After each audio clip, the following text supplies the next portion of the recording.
James, thanks for taking the time today. Hey, Mark, how are you?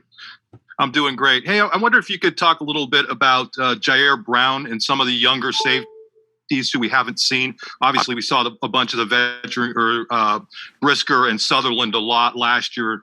But can you tell us about the young guys and how they're doing? Thank you. Yeah, so Jair, who we call him Tig.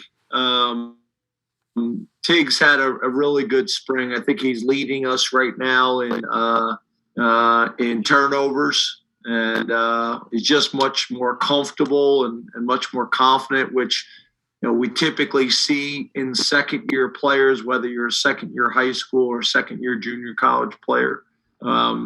He's an awesome young man in general. He's very appreciative of the opportunity being here at Penn State. He's from Trenton originally, and obviously Lackawanna, really prepared him. So he's kind of standing out right now. Enzo is a guy, obviously, that we're excited about to take the next step, and we need him to take the next step. And then, obviously Tyler Rudolph is a guy that really, from the time we recruited him athletically, is a guy we've been really excited about. And I think this is going to be an important year for him and an important off season. And I've seen a lot of strides in him, both physically, mentally, and emotionally, and have been pleased there.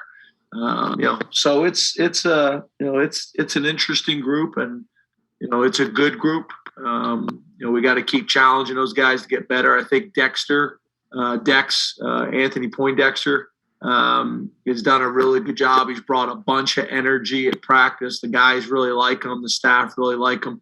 He's been a really good fit for us, and it just seems like everybody's kind of feeding off of it.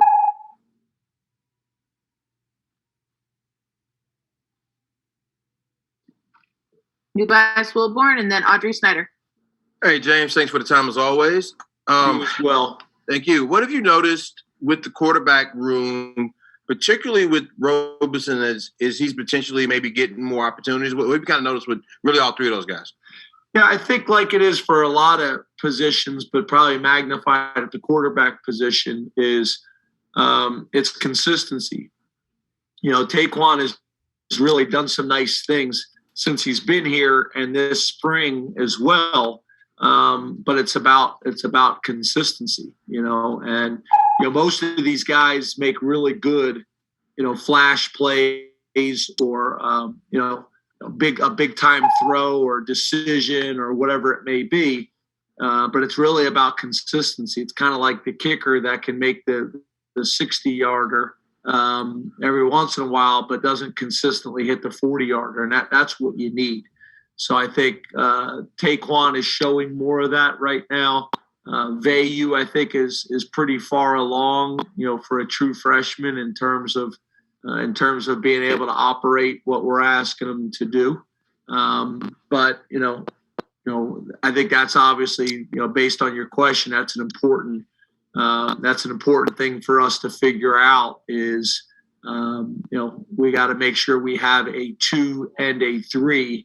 That we feel good about. And also you'd like to get to a point where your 2 is truly competing and pushing your starter, so all those things are important. And I think this spring will help with that.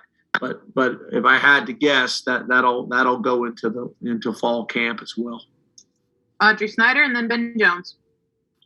James, going off the quarterbacks, what has Sean done to impress you this spring?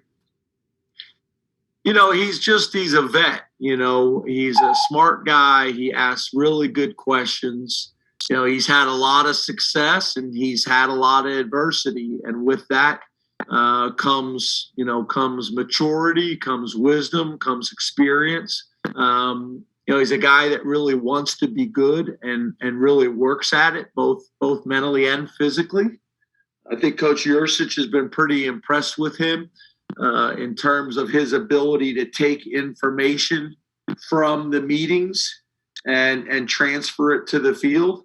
But I also think the reality is, obviously there's packaging that's different, but everybody's kind of running the same plays. and their concepts, their horizontal stretches, their high-lows, their vertical, vertical passing game. There's the RPOs. There's those types of things. And Sean's kind of experienced those and got a pretty good understanding of those. And all of that knowledge, he's able to kind of put things into families. And, again, like I said, everybody's kind of running the same plays.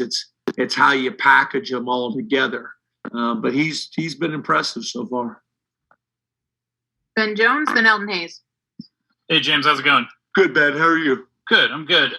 Can you quantify the value of a regular practice or scrimmage compared to the blue-white game, and how much do the first 3 weeks of your season impact how you use your time between now and that first game? I think, obviously the practices are extremely valuable in the spring. I think we've talked about this before. We didn't get spring ball last year, and a lot of other programs did. And there's value in that. Practice matters, or you wouldn't do it. So for us, just being really strategic about our practices this spring, about using all 15, to get better and really challenge our guys, and also be smart in how we do it in terms of trying to keep everybody out there as much as we possibly can. From a practice perspective, in terms of how hard we push them and how many reps and how many periods that we do. And then I think, to your point, we got a pretty challenging early part of our schedule, not only from a Big Ten perspective, but also from an out of conference perspective as well. I think it's a motivator for our guys. We're going to find out. We're going to have a pretty good idea of who we are very early and be tested. In some ways, probably in some, you could make some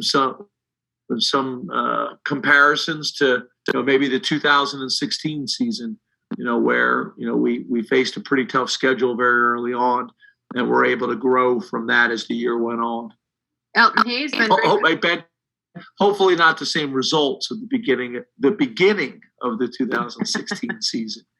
Just to be clear there. Elton Hayes, and then Greg Pickle. Hey, Coach, hope you're doing well this evening. You as well, Elton. Coach, yesterday we spoke with Tariq, and from a player's perspective, he gave us the value. He told us the value of what it's like to have a guy like Coach Smith around, who's a guy who's been here since his first day on campus when he was 18 years old. From your perspective as a head coach, with bringing in some new guys over the past couple of seasons, what is Coach Smith's value and kind of having that continuity in his just his presence with on the coaching staff? Yeah, Terry's been he's been great. He's a letterman. He's 3 generations Penn State. His dad went to Penn State. He went to Penn State. His son and daughter went to Penn State. So he knows this place inside and out. He knows the history. He knows the tradition. He got great perspective on things. And I think the other thing with Terry, his experience as not only a college coach, but also a high school coach, I think is really valuable.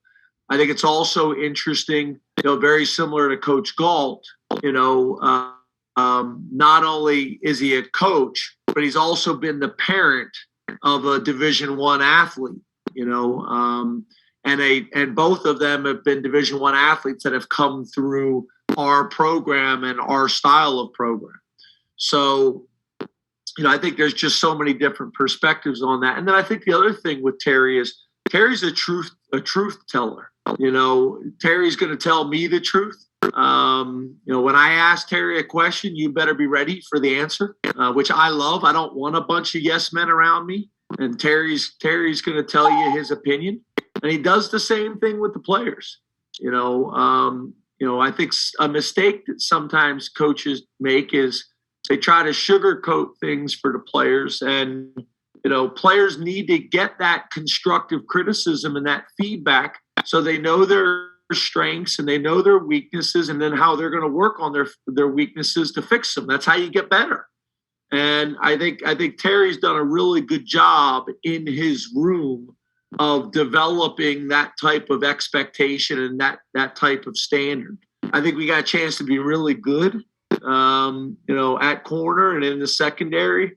And I also think it's exciting because when you develop that over time, those veterans are able to kind of teach the young guys, how we do things at Penn State. And Terry's done a really good job of creating that culture within his room.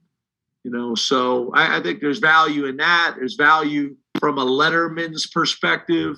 There's a value, in the WPIL and 412. That part of the state, there's tremendous value in that. He's got instant credibility. It also seems like, I know there's 6 degrees of separation, but I think like in Pittsburgh, there's like 2 degrees of separation. Like, he knows everybody or is related to everybody or has a connection. There's some, you guys would love it. I wish you guys could be there. There's always some heated arguments / discussions between Deion Barnes and Terry Smith. So anything that's good in football, based on Deion's perspective, comes out of the eastern side of the state and Philadelphia. And they go back and forth. They name somebody from Western PA. Well, he's got someone from Eastern PA. Well, state championships, college football Hall of Famers, they're constantly going back and forth. And it's also kind of like the young coach and the old coach kind of going back and forth. So that's been fun. But Terry's been great. Got time for 2 more. We'll start with Greg Pickle, and then we'll finish with Nate Bob. Good evening, James. You mentioned that you tracked Mike Yurcich for a long time, and now that you've been through a week and 1 or 2, I guess, practices with him, what has that fit been like, both from you and the coaching staff, and then what have you seen from the players as well, getting to know him and his coaching staff? Yeah, it's probably exactly what I thought it was going to be. We obviously we're involved with Mike. The last time this thing came open. And obviously, me and Mike Gundy worked together at the University of Maryland. So, I got great history with him. Was able to get feedback there. The head coach at Shippensburg, where Coach Yurcich really kind of got going. We worked together at James Madison. Mark Macheski, we worked together at James Madison. So I've known all about Mike and been tracking him for a while, and I've had some deep, conversations with him and his family, and now getting him here, he's what I thought. He's an aggressive personality as a coach. He's an aggressive personality as a play caller. He has a proven track record of success, and kind of what he believes in and who I would like to be stylistically. It aligns. It aligns. So, he's got almost a mad scientist kind of way about him, which I like. I don't think there's a play or a scheme that he doesn't like. I got to kind of watch. The staff will see something. NFL cut up on a certain play that's been successful, and I'm almost whispering that to him on the side, like, don't show Mike that, because we'll have it in kind of the next day. But he's got a really, good way about him, and he coaches the guys hard, and he's aggressive on the field, but he's also aggressive in scheme. One of the things that's been good is I always manage kind of how training camp and how spring ball goes. And what I mean by that is, on day one, you're not getting unbalanced and empty and all these non-traditional things. And on the defensive side of the ball, all these blitzes on day one, you want to be able to start with a foundation. And that really kind of comes back from my time as the offensive coordinator, first time offensive coordinator at the University of Maryland. And Don Brown was the defensive coordinator. who was the defense coordinator at Michigan and now is at Arizona. And Don ran a non-traditional defense from day one. And I just felt like you need to kind of build it. But what's nice is, for Brent and for Mike, is Mike wants to see a little more pressure early on. And by doing that, Brent's okay with getting a little bit more exotic formations early on. So probably being a little bit more aggressive than we've been in the past early on from an installation standpoint. And then typically what we do in spring ball is very similar to the model from an installation standpoint to what we do in training camp. So it allows us to kind of go through it, tweak it and say, hey, these are the things we like. These are the things that we want to do better. I'm a big after action plan guy, kind of like in the military. So after spring ball, we'll sit down and talk about what we liked, what we do different for next year. Same thing with training camp. We try to do that, in every area, in every department, make sure that we follow back up and find areas that we can be better. So, I've been impressed with him. It's been fun having him around. And, I know his family is excited about being here as well. Nate Bauer, last question. Hey, James. Hey, Nate, how are you? I'm good. How are you? Good. Your box isn't lighting up. So usually when you talk, it lights up, and it's lighting up my box. I'm playing daddy duty here. Could you support the baby's head, please? Jeez. He's pretty much asleep. Well, yeah. All right, I'll talk quiet. I'm sorry. Things are working out. Anyway, Mike Miranda mentioned the other day. Mike Miranda mentioned the other day that Phil Troutwine really likes to mix up his rotations. That he throws the 3-ins with the 1s and 1s with the 2s. What is the balance that you have to strike between finding 5 and going with it on the offensive line versus having that flexibility there? You look great as a dad, by the way. It does not suit me. I think it does, except for the lack of supporting the head. Besides that, I think it was perfect. As long as he's asleep. Yeah, I agree. That's all that matters. I agree. So you're talking about you said that about Troutwine? Mike Miranda said it about Troutwine. Yeah. So I think a couple things. I think we got a pretty good idea of who's going to be in our 2 deep, and I think there's some pretty good competition in that 2 deep where, based on, maybe a couple practices, the guy that's with the 2s is really doing some nice things. And maybe the guy that's with the 1s had an off day. And I think it's an important message that we send that, hey, you better come to work every single day and consistently do your job, or we got somebody behind you that's pushing you, every single day to be your best and for us to be our best. So I think it's one thing to talk about. It's another thing to throw a guy in there and get him some reps. I think it obviously, I think, helps us create some of that true, real depth, guys that are getting opportunities to go against the 1s. But I think it also sends a message, that we have good enough depth that, you better come with the right mentality and the right approach every single day. And if not, there's somebody breathing heavily on your neck, itching and clawing and scratching for that opportunity. So, I think that's been really good for us. And, I think the other thing is Trout and like I said, with Dex, they've done a really good job of building the rapport and the culture, with their position group, that those guys, love practicing and getting better. I get some great messages from the parents. Caden Wallace's dad sent me a really good message the other day. He was in town and took a couple of guys out to dinner, and they were just all talking about how much fun they're having and how they're competing and how much they're learning. And, so that's important. This game is hard and it's tough and it's demanding, but, it should also still be some fun.